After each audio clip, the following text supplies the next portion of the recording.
Hello everyone, इस video में हम समुद्री प्रदूषण या मेराइन पोल्यूशन के बारे में बात करेंगे।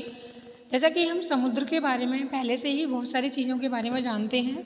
लगातार गिरते हुए एनवायरनमेंट ने पूरे विश्व के लिए, पूरे वर्ल्ड के लिए बहुत सारी चिंताएं उत्पन्न कर दी हैं।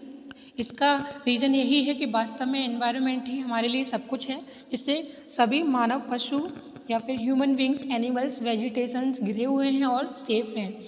एनवायरनमेंट के 3 मेन कंपोनेंट्स हैं: एयर, वाटर एंड सॉइल। पूरे बायोस्फीयर में कुछ इस प्रकार की प्रोसीजर होती हैं कि इनमें अगर किसी में भी कोई भी चेंज हो जाता है तो इसका सीधा सीधा जो इफेक्ट होता है वो एनिमल्स पर या फिर सीधे सीधे शब्दों में कहा जाए तो हम लोगों पर पड़ता है।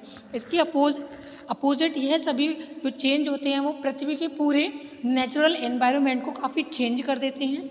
अब कंडीशन यह हो गई है कि दोनों एनिमल किंगडम और नेचुरल एनवायरनमेंट कुछ इस प्रकार से एक दूसरे से जुड़े हुए हैं कि एक का इफेक्ट दूसरे पर बहुत आसानी से तथा खुद ही पड़ने लगता है।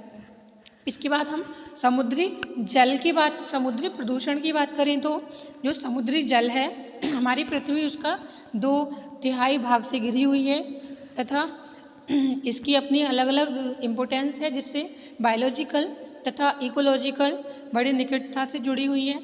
अगर मनुष्य की बात करें तो मनुष्य का समुद्र से काफ़ी पहले से ही काफ़ी बड़ा गहरा नाता रहा है। यहाँ वह भोजन यानी कि food trades, commerce, industries, recreations और एडवेंचर्स आदि से बड़ी नज़दीक से जुड़े हुआ है और समुद्र से बहुत सारे लाभ हम उठाते हैं। हाँ, एक सबसे बड़ी प्रॉब्लम यह है कि समुद्रों को मनुष्यों ने काफ़ी गंदा कर दिया है, उसमें वेस्ट डिस्पोजल डाले हैं तथा इसको हमने डिस्पोजल बिन बना के रख दिया है, जिससे आसपास का पूरा एनवायरनमेंट ही नष्ट और विकृत यानी कि खराब हो गया है। इसके बाद हम विश्व के सागर और महासागर की बात करें तो विश्व में कुल 7 महासागर हैं, जिसमें अनेक छोटे बड़े सागरों को संकलित किया गया है। ये वे प्रत्येक कितने क्षेत्र में फैले हुए हैं उनका डिस्क्रिप्शन हम देखेंगे। प्रशांत महासागर की बात करें तो इसका एरिया 1,66,24,01,000 वर्ग किलोमीटर है। अटलांटिक या फिर अटलांटिक महासागर, अटलांटिक ओशियंस की बात की जाए तो इसका एरिया 8,65,57,000 वर्ग किलोमीटर है। इसके बाद हम इंडियन ओशियन की बात करें तो इंडियन ओशियन का 73,442,07,000 वर्ग किलोमीटर है। इसके बाद हम आर्कटिक ओशियन की बात करें तो इसका एरिया 94,85,000 वर्ग किलोमीटर है। तो हमने यहाँ पे कुछ मेन ओशियंस के बारे में तथा उनके एरियाज़ के बारे में जाना। नेक्स्ट चलते हैं। भूगोलवेत्ताओं ने प्रथम 3 ओशियंस को भूमध्य रेखा से विभाजित कर 2-2 भागों, उत्तरी व दक्षिणी के नाम से एक्सेप्ट किया है। अगर हम उत्तरी प्रशांत महासागर यानी कि नॉर्थ, इसे हम इस प्रकार कुछ पॉइंट्स में देखेंगे। नॉर्थ पैसिफिक ओशियन, जिसे हम उत्तरी प्रशांत महासागर कह सकते हैं। साउथ पैसिफिक ओशियन, जिसे हम दक्षिणी प्रशांत महासागर कह सकते हैं। नॉर्थ अटलांटिक ओशियंस, जिसे हम उत्तरी अटलांटिक महासागर कह सकते हैं। साउथ अटलांटिक ओशियन, जिसे हम दक्षिणी अटलांटिक महासागर कह सकते हैं। नॉर्थ इंडियन ओशियंस, जिसे हम उत्तरी हिंद महासागर कह सकते हैं। दक्षिणी हिंद महासागर से हम साउथ इंडियन ओशियंस कह सकते हैं। इस प्रकार आर्कटिक सहित कुल 7 महासागर माने गए हैं। कुछ भूगोलवेत्ताओं ने अंटार्कटिका को भी इसी सूची में शामिल कर कुछ महासागरों की संख्या 8 बता दी है। इसके बाद हम अगर विश्व के बड़े समुद्र या फिर मेजर सीज ऑफ वर्ल्ड की बात करें तो ऐसे जल भंडार जो सभी ओर से भूमि से घिरे हों समुद्र कहलाते हैं, या water reservoirs which are surrounded by land are called seas. प्राय ये भंडार काफ़ी बड़े और गहरे होते हैं और आम जानकारी में झीलों से बड़े होते हैं। अब हम विश्व के बड़े समुद्रों के बारे में देखेंगे। अगर हम विश्व के बड़े समुद्रों की बात करें तो South China, Caribbean, Mediterranean, Bering, Gulf of Mexico, Sea of Okhotsk, Sea of Japan, Hudson Bay, East China, Andaman, Black, red.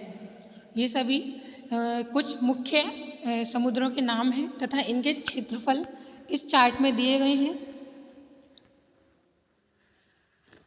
इसके बाद हम समुद्रों से लाभ की बात की जाए या फिर एडवांटेज वाइज सीज की बात की जाए तो इनकी एक बहुत बड़ी लिस्ट बनाई जा सकती है, लेकिन यहाँ पर हम कुछ सेलेक्टेड पॉइंट्स को देखेंगे जो कि हमारे एग्ज़ाम के पर्पज़ से बहुत इम्पोर्टेंट हैं। तो शुरू करते हैं। समुद्रों से बहुत सारे लाभ हैं। ये परिवहन के अच्छे साधन हैं। They are good sources of transportation.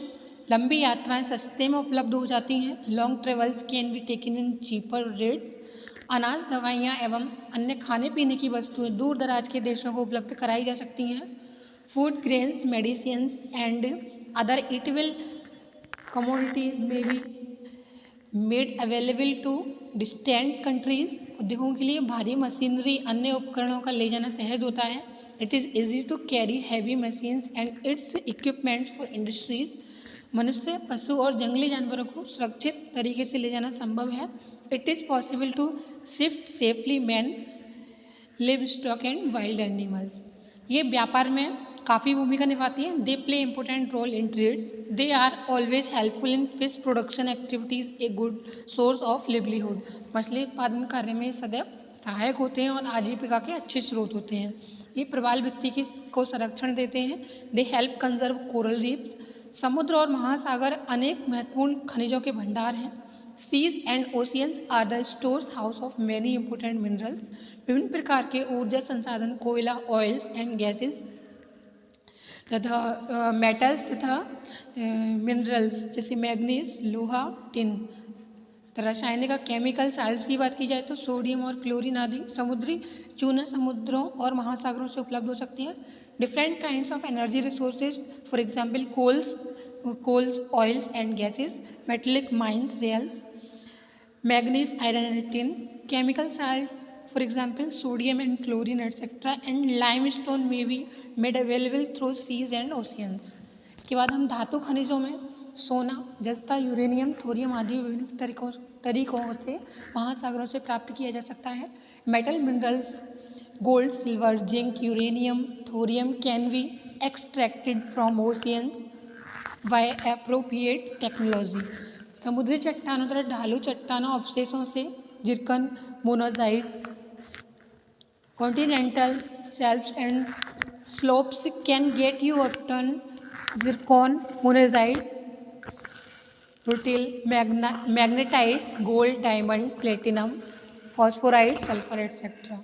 It is easy to get copper, zinc, lead and calcium in coastal area. The humid breeze of seas accelerates the fruit production। Next है समुद्री तट मनोरंजन स्थल के रूप में विकसित किए जा सकते हैं। Sea coast can be developed as recreation spots. इसके बाद हम समुद्री प्रदूषण के कारण, कॉजेज ऑफ मैराइन पोल्यूशन की बात की जाए तो समुद्री प्रदूषण के बहुत सारे कारण हैं, लेकिन यहाँ पे हम कुछ मेन पॉइंट्स देखेंगे। समुद्रों और महासागरों की अपनी स्वयं की गंदगी होती है जो उनके तलों में जमा हो जाती है। Seas and oceans on their on filth which is deposited in their bottoms. घरेलू कचरा और कृषि तथा औद्योगिक अपशिष्ट जो नदियों में बहाकर आते हैं सीधे समुद्रों और महासागरों में चले जाते हैं। Domestic sewage and industrial and agriculture wastage which flows through reverse directly dump in seas and oceans. जहाज की धुलाई, सफाई और समस्त गंदगी का निस्तारण समुद्रों महासागरों में ही किया जाता है। Washing, cleaning of ships, cargoes and disposal of all waste is done only in seas and oceans। जलयान के टैंकर से तेल का रिसाव समुद्री जल को प्रदूषित कर देता है।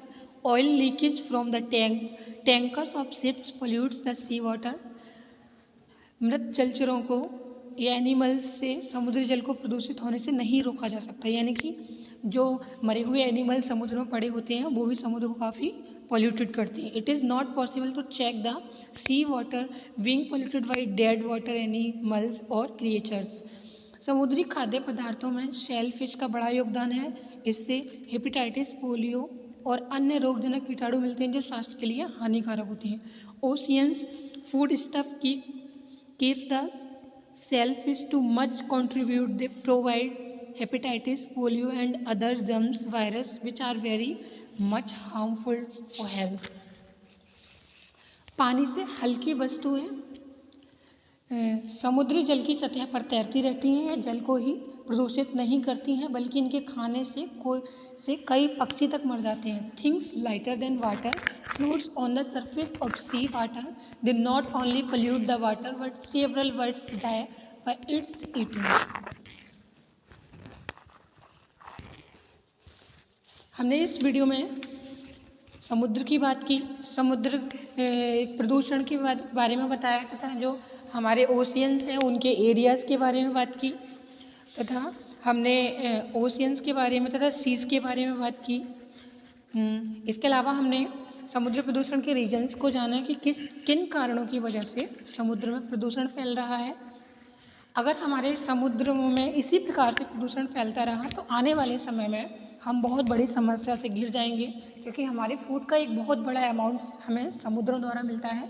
अगर समुद्र गंदे हो जाएंगे तो समुद्र में पाए जाने वाले जितने भी क्रिएचर्स हैं सारे मर जाएंगे और फिर एक बहुत बड़ा अकाल जैसी स्थिति आ जाएगी हमारे सामने। इसलिए हमें अभी से शुरुआत करनी होगी, अपने समुद्रों को, अपने एनवायरनमेंट को गंदे होने से बचाना होगा तथा हमें खुद से शुरुआत करनी होगी, क्योंकि एनवायरनमेंट के 3 मेन कंपोनेंट जैसे कि हम पहले पढ़ चुके हैं, एयर, सॉइल, इसके अलावा समुद्र या वाटर। अगर हम इन तीनों में से एक भी चीज़ अगर प्रभावित होती है वो तो सीधा डायरेक्टली हमारे लाइफ पे या हमारे जीवन को प्रभावित करेगी, हमारे एनवायरनमेंट को प्रभावित करेगी। तो हमें खुद से शुरुआत करनी है और अपने समुद्र को बचाना है। तो नेक्स्ट टॉपिक में हम समुद्री प्रदूषण के बारे में पढ़ेंगे तथा समुद्री प्रदूषण के मुख्य स्रोत, समुद्री पर्यावरण के उपाय तथा समुद्री पर्यावरण का प्रबंधन, कानूनों द्वारा संरक्षण, प्रोटेक्शन वाली लॉज के बारे में जानेंगे। तो मिलते हैं नेक्स्ट वीडियो में, तब तक के लिए नमस्कार।